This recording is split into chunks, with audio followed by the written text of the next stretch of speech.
Dari langit, Dewata mengutus dua makhluk penjaga, seekor harimau dan seekor monyet hitam yang cerdas dan lincah. Keduanya turun ke bumi untuk menjaga sang permaisuri dan anaknya. Sejak saat itu, tak satu pun binatang buas berani mendekat. Harimau berjaga di malam hari, sementara monyet membantu mencari buah dan air.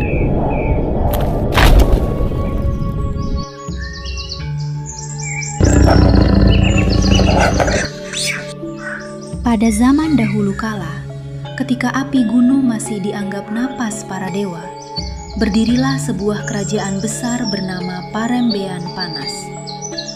Kerajaan itu dikenal makmur, tanahnya subur, sungainya jernih, dan rakyatnya hidup di bawah naungan hukum yang tegas. Kerajaan tersebut dipimpin oleh seorang raja besar bernama Kratu Agung, seorang penguasa yang disegani, berwibawa, dan tak pernah ragu dalam mengambil keputusan. Di sisinya duduk sang permaisuri, Putri Rimas, perempuan lembut berhati jernih yang kecantikannya tersohor hingga ke negeri seberang. Kerajaan sebesar ini tanpa pewaris tahta. Apakah putri bertanda pembawa sial? 6 tahun sudah Kratu Agung dan Putri Rimas hidup sebagai suami istri, tetapi belum juga dikaruniai seorang keturunan. Raja, satu-satunya jalan mengasingkan Putri ke hutan belantara. Putri Rimas diasingkan ke tengah hutan belantara, jauh dari istana, jauh dari cahaya peradaban. Tak seorang pun tahu bahwa di dalam rahim Putri Rimas telah tumbuh kehidupan kecil sebuah rahasia. Ampuni hamba Tuan Putri. Kau bisa bicara? Apakah kalian penghuni hutan ini? Hamba berdua diutus Dewata untuk melindungi Tuan Putri dan anak yang berada di dalam kandungan Tuan Kami Putri. berdua akan melindungimu, Tuan Putri.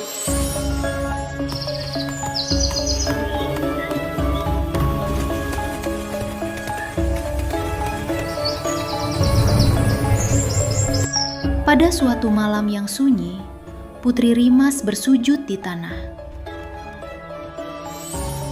Wahai Dewata, jika anak dalam kandunganku lahir, lindungilah dia.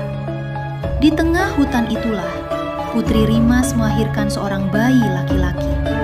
Tangisnya memecah kesunyian rimba.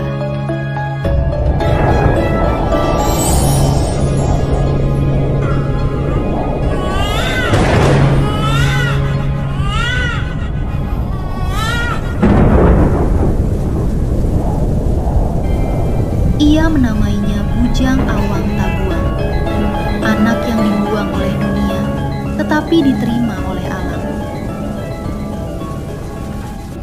Bujang Awang Tabuang tumbuh di tengah hutan. Ia belajar berjalan di atas akar pohon, berenang di sungai deras, dan mendengar cerita dunia dari suara alam.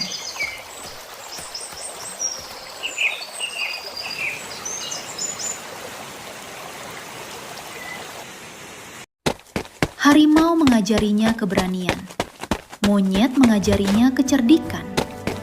Bujang Awang tumbuh menjadi pemuda tangkas, kuat, dan berhati jujur.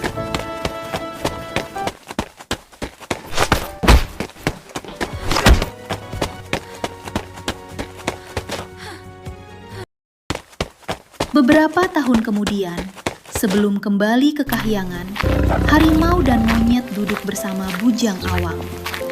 Mereka menceritakan semuanya tentang kerajaan Parembean Panas, tentang Raja Kratu Agung, dan tentang pengasingan ibunya.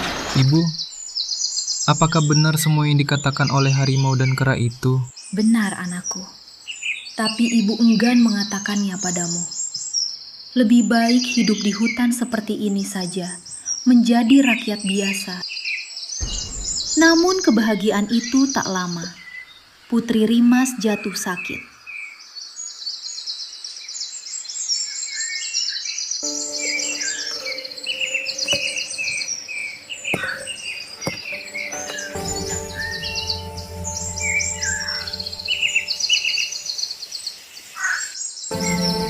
ia wafat dengan senyum tenang, ditemani harimau dan monyet.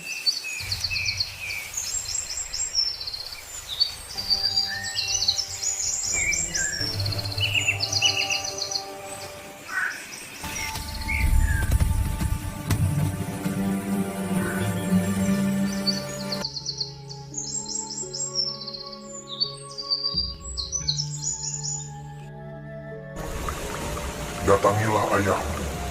Kaulah putra mahkota yang sebenarnya.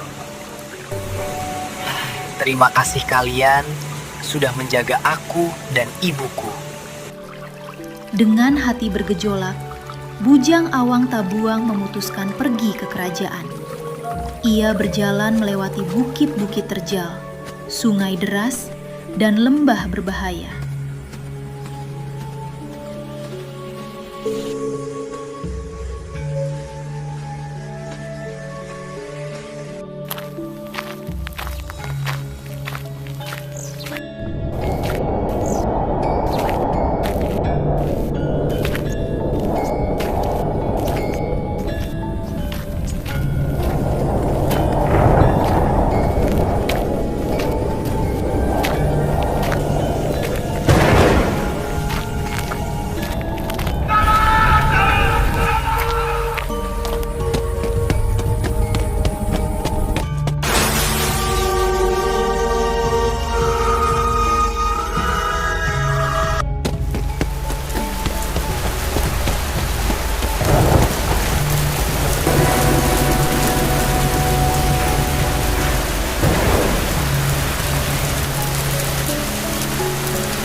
Akhirnya, tembok tinggi kerajaan Parembean Panas berdiri di hadapannya.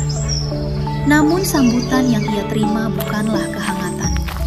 Bujang Awang mencoba menjelaskan, tetapi ia justru diusir.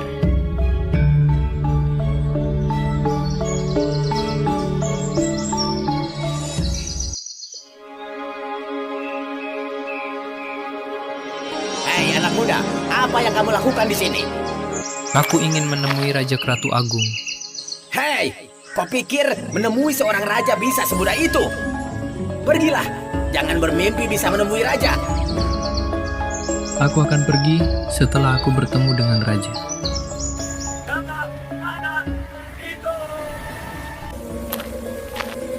Dengan kecerdikannya, ia menyelinap dan melompati tembok istana. Dan prajurit mengepungnya. Pertarungan pun pecah.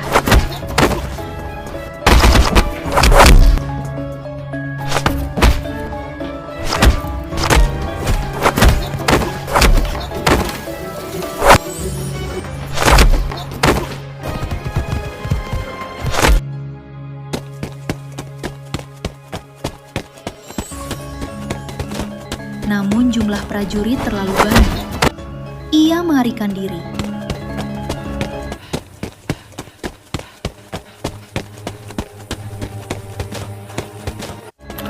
Hingga akhirnya tertangkap di sebuah kedai. Siapa namamu?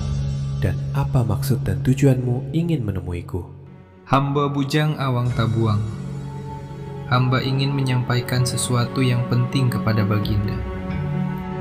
Ceritakanlah kisah itu. Aku punya cukup waktu untuk mendengarkannya. Awang menceritakan semuanya. Pengasingan, Ibu hutan, Putri Rimas, harimau, ibu telah monyet, meninggal dunia dan kemarin. kebenaran tentang kelahirannya.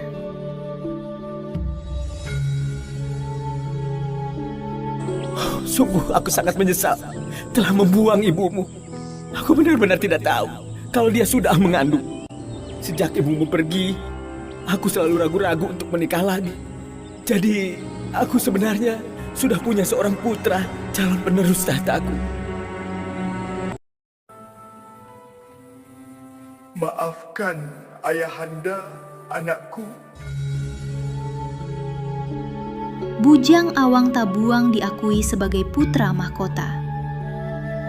Sejak saat itu, Kerajaan Parembean Panas dipimpin dengan kebijaksanaan dan legenda Bujang Awang Tabuang dikenang sebagai kisah tentang pengkhianatan, pengampunan, dan takdir yang tak bisa dibuang.